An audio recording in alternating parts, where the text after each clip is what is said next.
하나님께서는 이 인간의 언어로 계시를 주심으로 자신의 존재와 뜻을 나타내시고 그 뜻을 이루어 가십니다.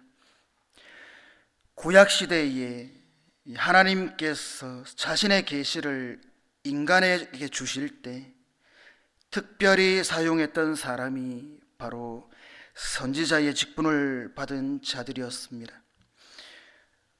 그래서 이스라엘 역사에 있어서는 이 선지자를 통해 선포되는 하나님의 예언이 역사를 이루어가는 원동력이 되었습니다. 그런데 이 구약 시대에 하나님께서 선지자에게 주시는 계시는 주관적인 것이었기에 누구의 예언이 하나님의 참된 계시인지 증명해 보일 수가 없었습니다. 단지 그 예언의 성취로만 하나님의 계시임을 알 수 있었습니다. 그래서 거짓 선지자들이 자신의 욕심을 위해 거짓 예언을 하면서 백성을 멸망의 길로 이끌기도 했던 것입니다. 오늘 본문에 나오는 이 베델의 늙은 선지자를 통해서 우리는 하나님께서 주신 사명은 생명보다 귀함을 깨닫습니다. 여로보암의 잘못된 종교 정책은 온 이스라엘로 범죄하게 했습니다. 그래서 하나님께서는 하나님의 사람을 유다에서부터 베델로 오게 함으로 여로보암의 이 죄를 책망하게 하셨습니다. 그 선지자의 행동은 용기 있는 것이었습니다. 하나님의 말씀을 성실하게 선포했고 분노에 찬 이 왕 앞에서 두려워하지 않고 말씀에 따른 이 권능을 보여주었습니다. 하나님의 사람다운 자비 또한 보여주었습니다. 그는 하나님의 말씀에 순종하여 이 여로보암의 회유도 거절하며 고향으로 돌아가고자 했습니다. 하나님의 사람이 하나님의 말씀을 쫓아 지체하지 않고 돌아갈 때에 금송아지를 섬기는 베델의 한 늙은 선지자가 그를 만나 교제하기를 원했습니다. 그는 믿음을 잃어가는 사람들 가운데 살던 믿음 없는 선지자였습니다. 그런데 그가 아들들을 통해 이 유다에서 온 선지자가 여로보암 앞에서 행한 모든 일을 듣게 되었습니다. 이 소식은 믿음 없던 늙은 선지자에게는 충격적이었을 것입니다. 어떤 호기심이 생겼는지 혹은 자신이 행하지 못한 일을 행하는 이 유다 선지자로 인해 깊은 수치심을 느낀 것인지 아니면 자신의 부끄러움 때문에 하나님의 선지자를 유혹해서 타락시키고 싶은 이 충동을 가졌을 수도 있습니다. 18절에서 19절 불러다가 뭐라고 말합니까? 그가 그 사람에게 이르되 나도 그대와 같은 선지자라. 천사가 여호와의 말씀으로 내게 이르기를 그를 내 집으로 데리고 돌아가서 그에게 떡을 먹이고 물을 마시게 하라 하였느니라 하니 이는 그 사람을 속임이라. 이에 그 사람이 그와 함께 돌아가서 그의 집에서 떡을 먹으며 물을 마시니라. 이 늙은 선지자는 하나님께서 자신에게 새로운 계시를 주셔서 하나님의 사람을 대접하라고 하게 하셨다고 거짓말을 했습니다. 그렇게 함으로써 하나님의 사람을 집으로 불러 먹게 했습니다. 자신의 호기심을 위해 하나님의 이름을 빙자하여 거짓말을 함으로써 하나님의 계시를 왜곡시키는 그런 악행을 범했습니다. 하나님의 사람으로서 하나님의 말씀대로 용기 있게 사명을 감당한 이 유다 선지자 또한 이 늙은 선지자의 거짓말에 속아 하나님의 명령을 어기고 이 노인의 집에서 이 먹고 마심으로써 하나님 앞에 죄를 범하게 된 것입니다. 늙은 선지자의 이 속임에 의해 함께 식사를 했다는 것은 무슨 말입니까? 이 하나님의 명령을 어긴 것입니다. 또한 사명을 소홀히 한 결과입니다. 유다 선지자의 행위는 자신이 선포한 말씀을 위반한 것입니다. 아무리 늙은 선지자가 천사를 통해 하나님의 말씀을 전달받았다고 말했어도 하나님의 사람은 그것의 진위를 위해 심사숙고했어야 했습니다. 늙은 선지자의 이 식사 초대에 응한다는 것은 오던 길로 다시 돌아가지 말라는 하나님의 지시와 정반대되기 때문입니다. 그래서 본문은 우상 숭배가 만연한 이 베델의 선지자의 위선과 하나님의 선지자의 순전한 모습이 대조적으로 묘사되고 있습니다. 하나님은 이에 대해서 공의로운 조치를 하셨습니다. 하나님의 말씀이 거짓 선지자에게 임했습니다. 하나님은 그를 도구로 쓰신 것입니다.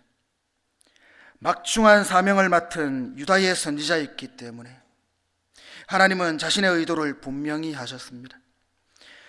20절에서 22절, 그들이 상 앞에 앉아 있을 때에 여호와의 말씀이 그 사람을 데려온 선지자에게 임하니 그가 유다에서부터 온 하나님의 사람을 향하여 외쳐 이르되 여호와의 말씀에 내가 여호와의 말씀을 어기며 내 하나님 여호와께서 내게 내리신 명령을 지키지 아니하고 돌아와서 여호와가 너더러 떡도 먹지 말고 물도 마시지 말라 하신 곳에서 떡을 먹고 물을 마셨으니 내 시체가 내 조상들의 묘실에 들어가지 못하리라 하셨느니라 하니라.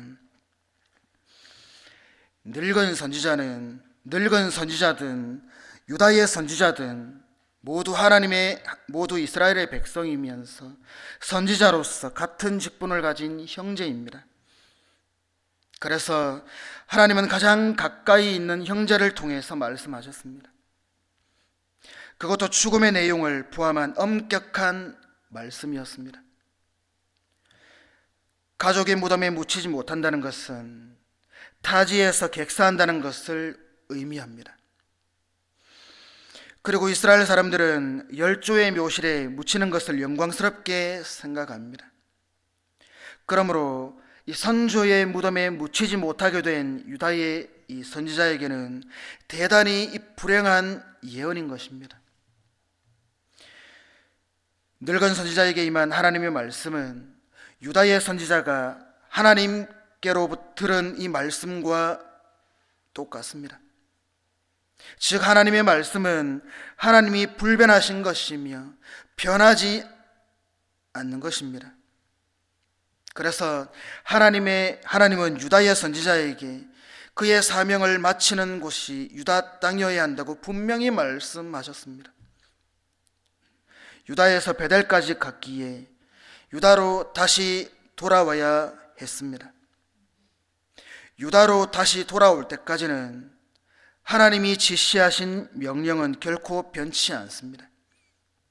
그가 선지자일지라도 이 말씀에 대한 확신이 없었기 때문에 범죄했던 것입니다. 하나님의 사람은 여로보암에게 이 하나님의 심판을 선포하고 그의 식사 초대를 거절했던 그 강한 마음을 지키지 못해서 늙은 선지자의 회유에 쉽게 빠져들고 말았습니다. 여로보암에게 하나님의 심판을 선포했던 이 하나님의 사람이 오히려 거짓 선지자의 입을 통해 하나님의 심판을 예고받고 있는 것입니다. 23절에서 24절에 그리고 자기가 데려온 선지자가 떡을 먹고 물을 마신 후에 그를 위하여 나귀 위에 안장을 지우니라. 이에 그 사람이 가더니 사자가 길에서 그를 만나 물어 죽임에 그의 시체가 길에 버림받으니 나귀는 그 곁에 서 있고 사자도 그 시체 곁에 서 있더라. 하나님의 계시를 분명히 받았고 그 계시의 징조까지 체험한 하나님의 사람이 늙은 선지자의 거짓말에 속아 하나님의 말씀을 어겼을 때 그 대가는 죽음이었습니다. 유다로 돌아가는 도중에 사자가 나타나서 그를 죽였던 것입니다. 그가 늙은이에게 속아서 음식을 먹은 것이 윤리적으로 악하거나 다른 사람을 해한 것은 아니지만 하나님의 말씀을 어긴 죄로 인해서 징벌을 받아야 했던 것입니다. 그런데 그가 탄 나귀는 멀쩡히 살아서 그 시체 곁에 서 있었습니다. 사자 또한 나귀를 해치지 않고 시체를 먹지도 않은 채 서 있었습니다. 이러한 사실을 알게 된 늙은 선지자는 하나님께서 그 자신의 말씀대로 사자를 시켜서 된 것이라고 확신했습니다. 그 선지자의 죽음은 하나님의 섭리 가운데 된 것이었습니다. 유다에서 온 선지자가 왜 그렇게 급작스럽게 죽음을 맞이했는지 우리는 알아야 합니다. 하나님은 아담에게 선악과를 따먹는 날에는 정령 죽으리라 말씀하셨습니다. 이러한 경고에도 불구하고 아담과 하와는 말씀에 불순종하고 말았습니다. 아담과 하와가 이 선악과를 먹었을 때 그 과일에 문제가 있는 것이 아니라 그것을 먹지 말라는 하나님의 말씀을 어긴 것이 이 문제였던 것과 같습니다. 인간의 죄의 근본은 이 하나님의 명령을 불순종하는 것이기 때문입니다. 이 선지자도 늙은 선지자의 속임수에 빠져 하나님의 말씀을 불순종했고 결국 죽음을 맞이하게 된 것입니다. 그는 하나님께서 자신에게 주신 말씀보다 사람의 말을 들음으로써 죽음을 자초했습니다. 30절에서 32절에 곧 그의 시체를 자기의 묘실에 두고 오호라 내 형제여 하며 그를 위하여 슬피우니라. 그 사람을 장사한 후에 그가 그 아들들에게 말하여 이르되 내가 죽거든 하나님의 사람을 장사한 묘실에 나를 장사하되 내 뼈를 그의 뼈 곁에 두라. 그가 여호와의 말씀으로 베델에 있는 제단을 향하여 또 사마리아 성읍들에 있는 모든 산당을 향하여 외쳐 말한 것이 반드시 이룰 것임이니라. 이 늙은 선지자가 이 하나님의 사람이 급작스럽게 죽게 된 이 상황을 보면서 얼마나 놀랐으며 얼마나 이 당황스러웠겠습니까? 방금 우리가 읽은 구절은 그의 심정을 대변해 주는 것 아니겠습니까? 하나님의 사람을 속인 늙은 선지자도 그 사람에게 해를 끼칠 의도는 없었기에 진심으로 그의 죽음을 애도했습니다. 그 늙은 선지자는 하나님의 말씀에 대해서 가볍게 생각함으로 하나님의 사람을 죽인 이 자신의 잘못으로 인해 양심의 가책을 느낄 수밖에 없었던 것입니다. 불순종한 선지자의 죽음은 이 늙은 선지자에게 하나님의 말씀의 진실성을 알게 했습니다. 그래서 그는 하나님의 말씀은 다 이루어진다 그렇게 고백했던 것입니다. 하나님의 말씀대로 유다의 선지자는 타인의 묘실에 장사되었습니다. 그리고 베델의 우상 제단은 여로보암의 계속적인 이 범죄로 그 운명을 결정짓고 있었습니다. 늙은 선지자는 선지자를 장사 지낸 후에 아들들에게 자신이 죽은 후에 자기 뼈를 곁에 두라고 했습니다. 늙은 선지자의 마음 상태가 어떠했는지 알 수 없지만 한 가지 분명한 사실은 그가 하나님의 말씀의 진실한 성취를 확신했다는 것입니다.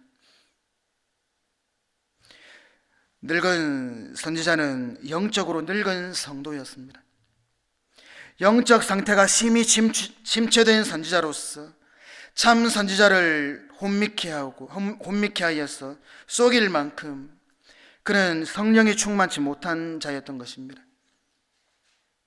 이스라엘의 우상 숭배와 여로보암의 죄악은 이런 이 선지자 때문인지도 모릅니다. 그렇다면 여러분, 오늘 본문은 우리에게 아주 중요한 메시지를 던져주고 있습니다. 하나님께서 우리에게 맡겨주신 사명은 생명을 걸고 지켜야 할 사명이며 생명보다 귀하다는 것입니다. 우리는 어떻게 해야 되겠습니까? 먼저는 분별할 수 있는 지혜와 영적 통찰력을 구해야 됩니다. 야고보서 1장 16절에 내 사랑하는 형제들아 속지 말라 말씀했습니다. 성도들은 마귀와 악한 사람들에게 속지 말아야 합니다. 그러기 위해서는 언제나 지혜의 하나님께 기도하여서 영적인 분별력과 지혜를 얻어야 합니다. 베델의 늙은 선지자가 영적으로 변절한 모습을 볼 때 우리는 죄악 가득한 곳에 있으면 영적 타락에 빠지기 쉽고 다른 사람까지 죄짓게 만든다는 것을 깨닫게 됩니다. 우리가 어떤 상황을 영적으로 바로잡을 수 있는 능력이 없다면 그곳을 떠나는 것이 좋습니다.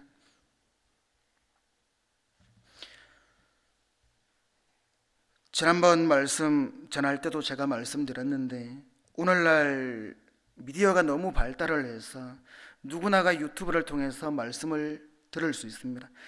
설교의 홍수 시대인 거죠.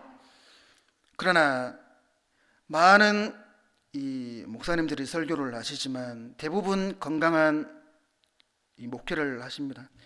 설교도 바른 설교를 하십니다. 그러나 그 중에 이 사람의 영혼을, 우리 성도들의 영혼을 상하게 하는 그런 설교자가 있다는 것입니다. 건강하지 못한 그런 유튜브에 올라오는 영상들 우리가 분별할 줄 알아야 됩니다. 내가 그 영상으로 은혜 받았다고 해서 옆 사람에게 전달을 해버리면 나도 내 영혼이 상하고 전달받은 사람의 영혼도 상한다는 것입니다.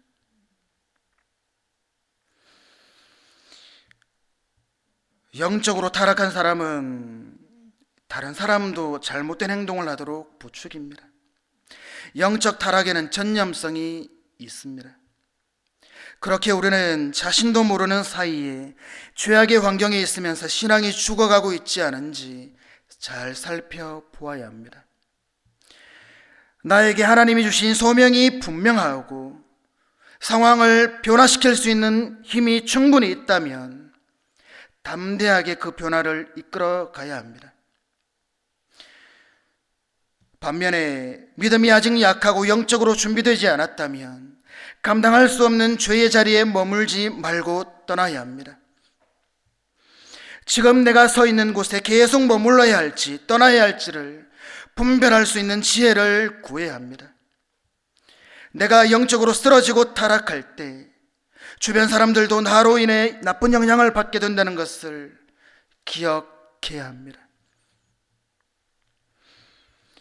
예레미야 23장 32절에 여호와의 말씀이니라 보라 거짓 꿈을 예언하여 이르되 거짓과 헛된 자만으로 내 백성을 미혹하게 하는 자를 내가 치리라. 내가 그들을 보내지 아니하였으며 명령하지 아니하였나니 그들은 이 백성에게 아무 유익이 없느니라. 여호와의 말씀이니라.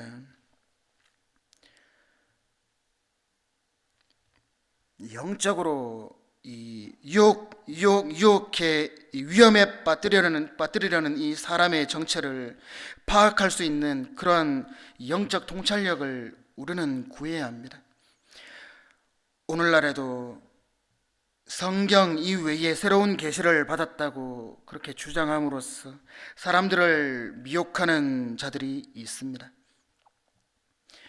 그러한 자들은 사단의 영을 받아 스스로 속는 것이거나 자신의 욕심을 위해서 의도적으로 거짓말하는 것입니다. 사단에게 속아 하나님의 계시라고 믿는 자들도 근본적으로는 하나님의 말씀 앞에 선하고 깨끗한 양심을 갖지 못하고 자신의 욕심을 구하다가 쏘가 넘어가는 것입니다.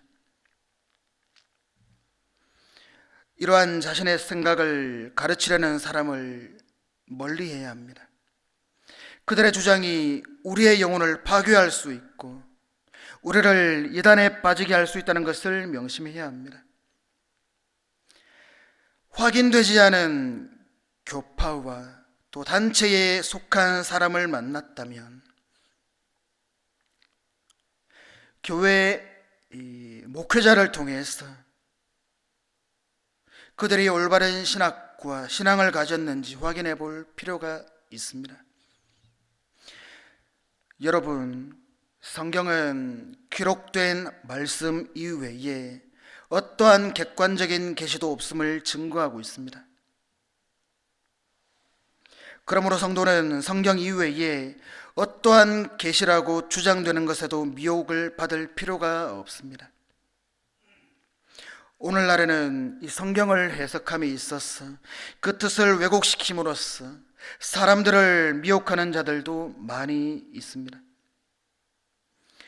그러나 진정으로 하나님을 사랑하는 자는 양이 목자의 음성을 알아듣듯이 하나님의 진리의 말씀을 깨달아 알게 됩니다.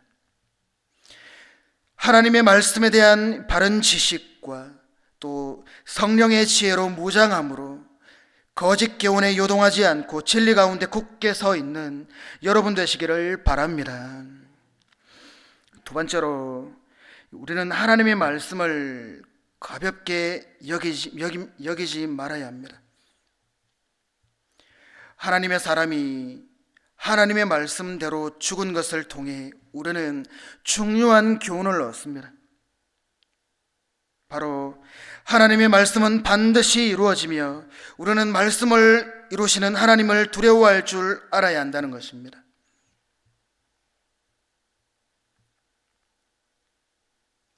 하나님의 말씀을 들을 때 우리는 하나님의 신실하심과 더불어 엄정하심에 대해 두려워할 줄 알아야 합니다. 하나님의 사람이 하나님의 명령을 어겼을 때 말씀대로 죽임을 당했습니다. 하나님은 우리에게 약속하신 좋은 일도 이루어 주시는 분이시지만 동시에 우리에게 경고하신 말씀도 그대로 실행하시는 분이십니다.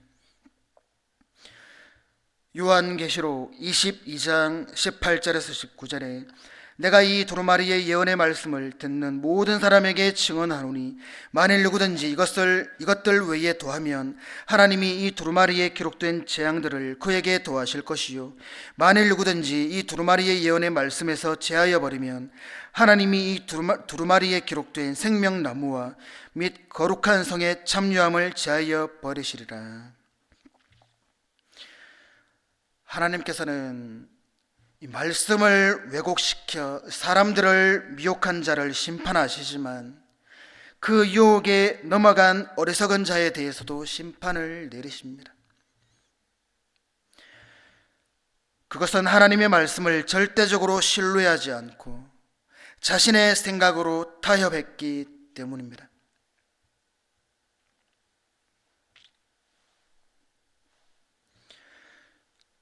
하나님의 선포된 계시에 대한 절대적인 신뢰가 없는 자는 불신앙으로 인해 심판을 받아야 합니다.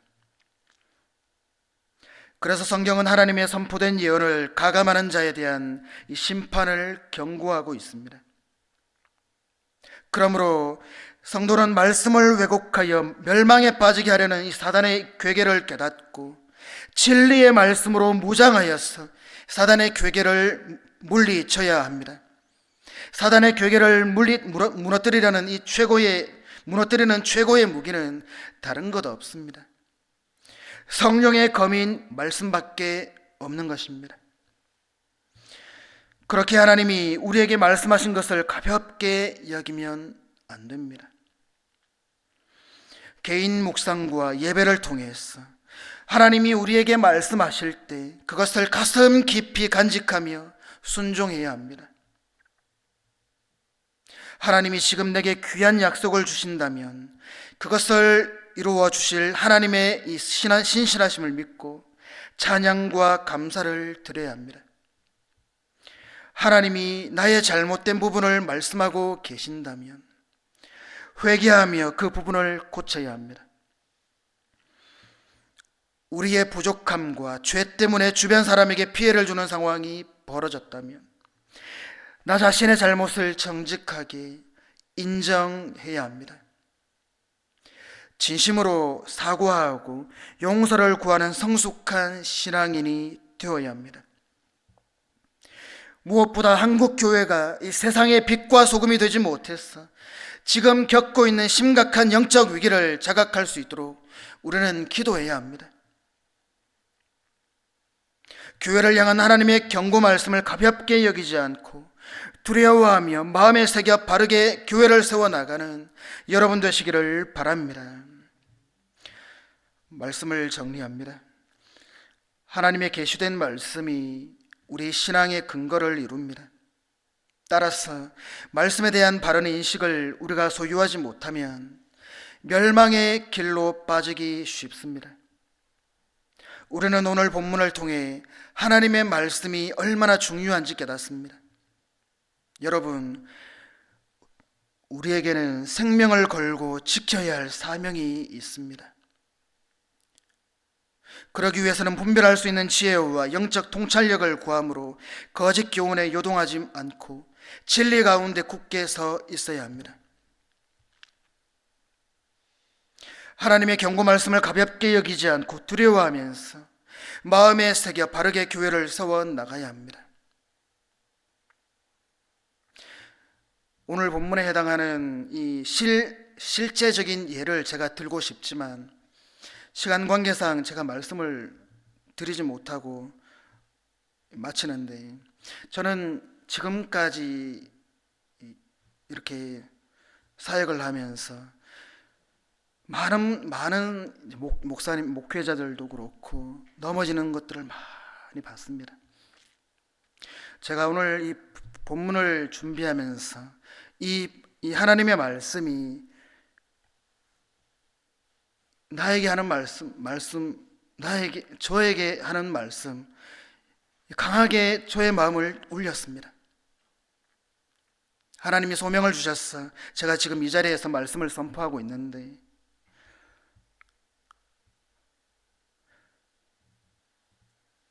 말씀을 준비할 때 그때의 자세, 제가 피곤하더라도 새벽기도 늘 안 빠지고 그렇게 제 시간에 와서 앉아있고, 일주일에 이제 한 번, 목요일에 제가 한 번 쉽니다. 월요일에 제가 새벽 설교를 하니까 일주일에 한 번은 쉬어야 되겠다, 그렇게 몸에서 이상한 그 반응이 일어나서 하루는 쉬고 있는데, 그때도 새벽 4시 되면 눈이 떠집니다.